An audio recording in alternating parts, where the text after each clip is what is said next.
Oi, gente. Boa tarde. Vamos para nossa terceira aula, que é um resumo aqui sobre... A gente está trabalhando sobre urbanização, né? Na última aula a gente falou sobre a função da cidade, né?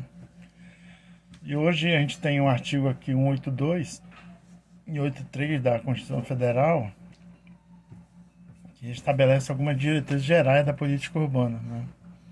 Foi aprovado em 10 de julho de 2001. A lei é denominada Estatuto da Cidade, né? Tem uma fotinha aqui da cidade, que traz o plano diretor e lei de zoneamento, né? O Estatuto da Cidade obriga o plano diretor, que é um estatuto, um estatuto também, é uma lei orgânica do município, né? Está dentro da lei orgânica do município, estabelecer planos não apenas para o espaço urbano, mas para todo o território do município, incluindo, portanto, o espaço rural. O plano diretor é uma lei municipal, obrigatória para municípios com mais de 20 mil habitantes, né?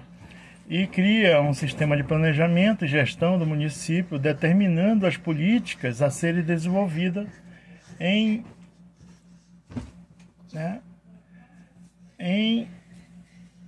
de acordo, né, com as administrações, né? Gestão do município, determinada política a ser desenvolvida em prazo de 10 anos em todas as áreas da administração. Os projetos dos outros prefeitos deverão estar de acordo com o plano. Há também, no âmbito municipal, ir direcionada para o espaço urbano, a lei de zoneamento, que é o uso da ocupação do solo, que define o tipo de uso, né, residências, comerciais, mistas, etc. O tamanho da construção, permitindo em um terreno, no caso das grandes cidades, o plano diretor normalmente é implementado com base em planos regionais. Trazendo um pouco dessa lei aqui para a nossa realidade, é a forma de gerir, né, as construções urbanas, né, as obras, os edifícios, né, como é organizado, como são os projetos arquitetônicos, por exemplo. Tem alguns exemplos aqui, ó, que não pode construir, aqui em Manaus, por exemplo, não pode construir a 30 metros de igarapés, por exemplo, né? Você não pode construir, por exemplo, sua casa, né, tem que ser a 1,5 metro do muro, por exemplo. Tem que estar distante do muro. Esse aqui é alguns exemplos, algumas normas. E aqui, né, algumas sugestões de atividade que eu posso colocar para vocês aí, para fazerem, né, no caderno de vocês, para a gente ver depois, né? A gente marca um dia aí para a gente ver. E aqui, ó, tem um exercício que a gente pode resolver agora, né? Vamos ver se a gente consegue para dar uma treinada. Tem um aqui, ó, primeiro, FUVEST, então quer dizer que é uma questão de vestibular. No Brasil, as favelas, embora localizadas em sítios diferenciados, apresentam como características comuns, né, no Brasil inteiro. Então quer dizer que está querendo dizer que são características para todas as favelas do Brasil. Localizado em sítio quer dizer terrenos, né, áreas, né? Pode ser no morro, pode ser num platô, pode ser numa baixada, numa depressão, pode ser numa planície, né? Essa construção dessa favela. Quais são as características comuns das favelas brasileiras?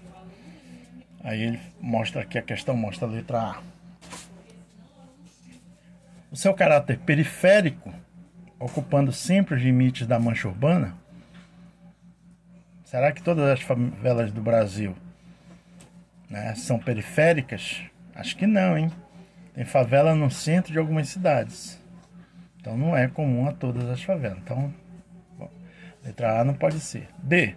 O fato de ser uma ocorrência essencialmente ligada a grandes áreas metropolitanas do Sudeste e do Nordeste.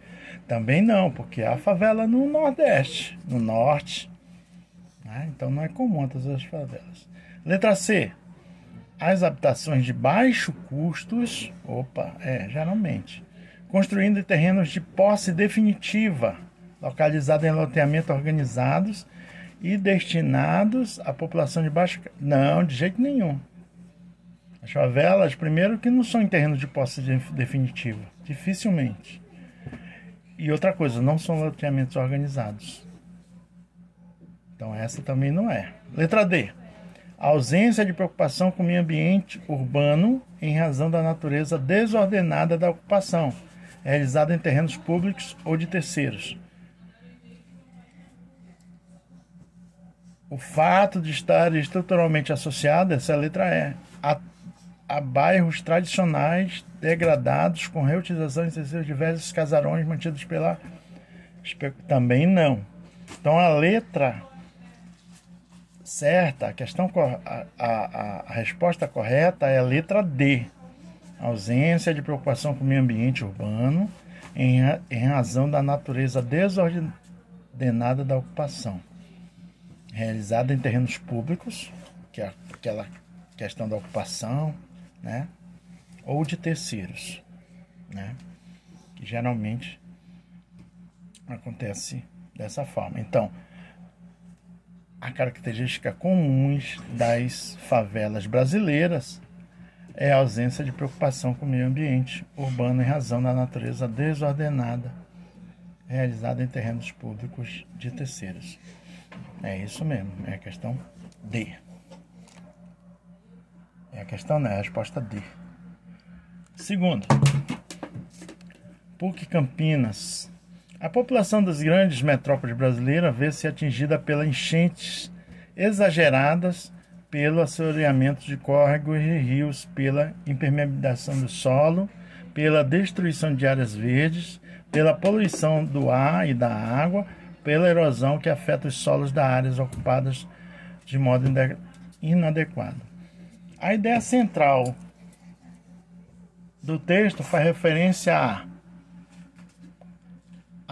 ao difícil acesso à terra nas cidades. B. As relações... Essa não é. A não é.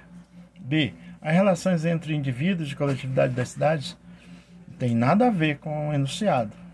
C. A intervenção do Estado na organização do espaço humano. Pior ainda. D. A capacidade de resistência da natureza ao crescimento urbano.